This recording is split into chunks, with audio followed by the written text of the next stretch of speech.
For the past 3 weeks, we have been having interviews with the key presidential candidates. We as a party are not contesting. Obviously, there's over 39 candidates, and we are beginning our political journey with the general election that's coming up next. But at this presidential election, we wanted to play the role of trying to understand the various candidates and see if we have our principles and values mirroring with any of them. And so what we've done is we've invited all of them for presidential town halls, at least the main candidates, and from which we've had the following 5 attend, and we are so grateful for their time. They spent about an hour and a half discussing our 17 principles and their vision for the country.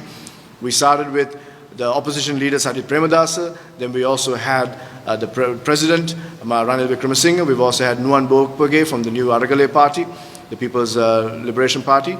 And at the same time, we've had Vijayadasa Rajapaksa, the Presidential Council. He also attended. And we had Dilip Jayavira, the entrepreneur, as well. So we had conversations with these 5. Unfortunately, our invitation was not positively responded to by NPPs Andrew Kumar Dissanayake and Namal Rajapaksa from the SLPP. But based on the conversation, we've had Dilip Jayavira. Out of our 17 demands, he accepted 6 of them very clearly. You can all go and see this thing, see the actual interview. But he agreed to 6 of our proposals.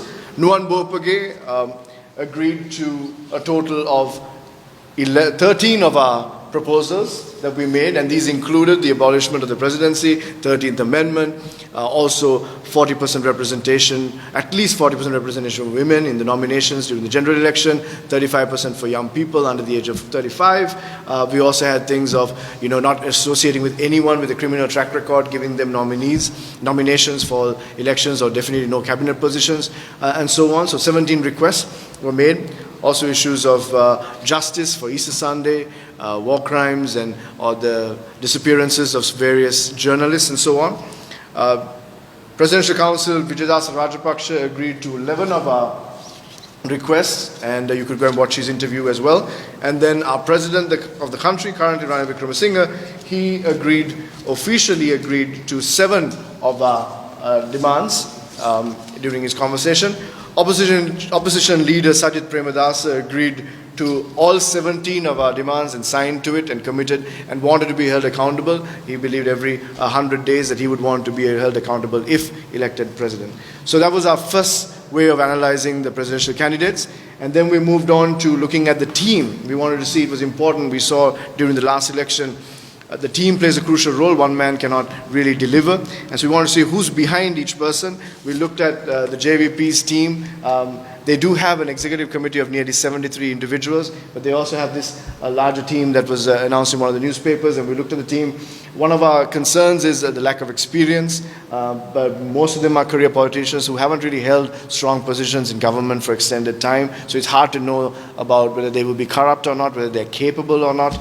The rhetoric sounds great, but that's a question we had. And even the other individuals here, not many of them have executive leadership experience, and that's a concern for us because during a trying time in the country, their proposals are very inspirational and aspirational, but the question is, does the team have the capacity to deliver? That's something that we are asking. Very few have, even in the 73 members in the executive committee, there are a lot of academics, a lot of career politicians, but very few people with executive leadership experience in the private sector or in government or anywhere else for that matter. So that was a concern we have, but definitely we don't see any characters of extreme corruption or who have been people alleged with major crimes. Then we move on to the president's list. It's an interesting combination of people from the SLPP, some from the SJB, and some obviously from the UMP as well.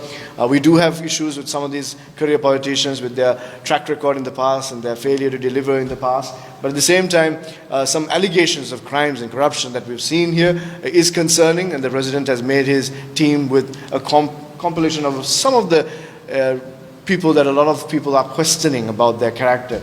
But yet, this is a team that has been working with him during the last 2 years, and that's our feedback on that team. As we evaluated the SJB's team, we do have to acknowledge that there are quite a few people with executive leadership experience in the private sector and also in the government sector.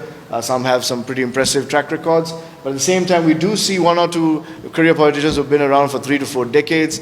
We are not very impressed with their performance. We also have some individuals who have been in multiple cabinets, whatever the government is, and we question their intentions, and we're not sure whether they're able to deliver, but yet there are quite a few people within this team and in the broader team with executive leadership experience, especially in the economic sector and foreign policy and so on. We moved on to look at the manifestos, especially of the three main candidates, and we're really relying heavily on mantri.lk for the brilliant work that they do. They have analyzed the manifestos and come to the President's manifesto. When you look at it through monitorable actions and actions that are not really monitorable, if you're going to divide it that way, 53% of the President's manifesto is monitorable. You can hold him accountable. You can actually see if he actually accomplishes those things or not. 52% of the opposition leader's manifesto can be monitored, and we intend to do that, whoever becomes president.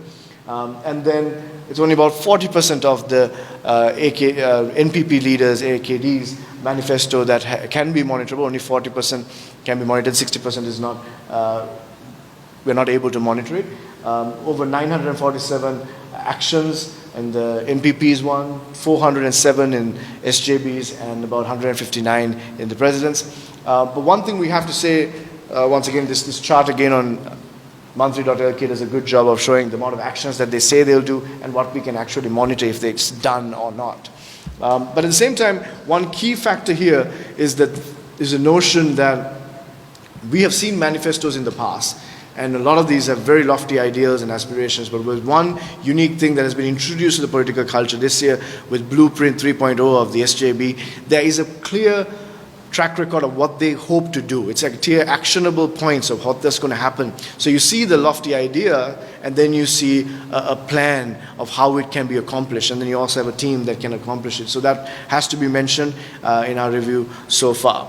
And then we move on to the performance of these key candidates. The opposition leader and Andrew Kumar Dissanayake, who has been in Parliament. The President spent not too long in Parliament during this term. But as we looked at it, Andrew Kumar Dissanayake by mantri.lk has been ranked number 6 in all of the Parliament out of 225. He has engaged in helping legislative process at least 356 times on 14 topics, a wide-ranging topics. And then also when you look at Sajith Premadasa, as the opposition leader, he has engaged 1,091 times in Parliament. He's ranked number 1 out of 225 according to mantri.lk because of the substance and engaging in policy on 14 topics. Because AKD refused to come for our interview, we couldn't really ask what has he done outside Parliament.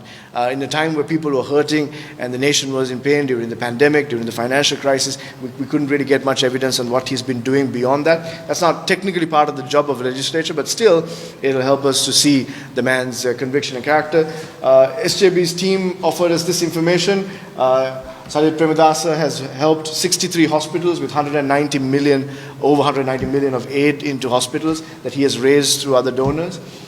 He has also contributed 89 school buses to schools, spending over 434 million during this time. And smart classrooms for 385 schools, spending over 429 million rupees. This, we find it impressive in the midst of an economic crisis and when government was also struggling for the initiatives as an opposition leader. So those are our analysis. We as a party refuse to officially endorse any of these candidates because we do believe that they are part of the establishment. They are all career politicians. All of these parties have been around for at least 45 years. So for us to believe that the very hands that destroyed or contributed to the destruction of our past are going to be the hands that rebuild the future is hard to believe, but we hope they do. Regardless, we remain independent and we're running at the general election. We want you, whoever you vote for, make sure that you give us a chance in Parliament to hold them accountable. Don't let anybody have a supermajority where they can do whatever they want and walk away not accountable. Help a balance of power, and we ask you to help the United Centenary Front have seats in Parliament so that we can hold them accountable. And as we vote this time, let Sri Lanka for once not vote emotionally, but ask these questions, analyze, look at who can deliver, who's the team, what's the strategy, what's the vision, what's the manifesto that makes most sense to you, and not get fooled by millions of dollars of marketing campaigns and emotional rhetoric. Let's make the wise decision today. Thank you for watching.